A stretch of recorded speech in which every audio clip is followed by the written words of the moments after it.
When I first met Kitta Lucas, what struck me was her love for Walter and an absolute commitment to see that justice was done on his behalf. He didn't really become overweight, seriously overweight, until he entered law school, and he had a sense of extreme competition with other people and stress. And that's when I noticed that he really started to put on weight.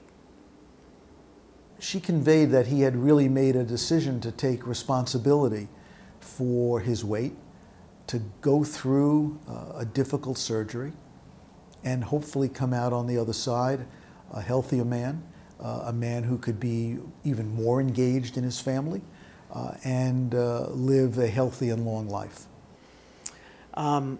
And I said, "Doctor, isn't it possible he's infected? Isn't it possible that there's something wrong?" And he said, "No, he's not infected. I looked at the wounds and he's fine." And then he turned around and he walked out. And our lives turned on that moment, and we didn't realize it.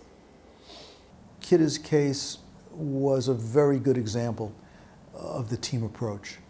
From the very beginning, Mary Jo and I worked with Kitta to establish the basic facts.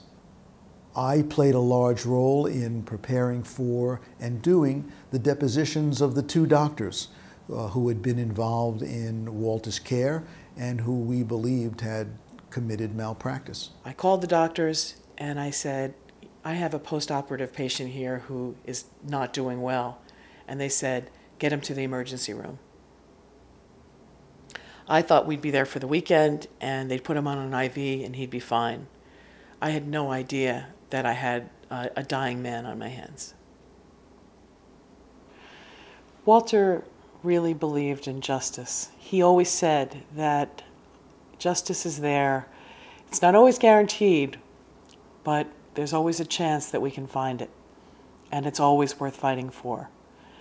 And what's amazing to me is that this firm realized these goals of Walter, and they made justice possible for our family.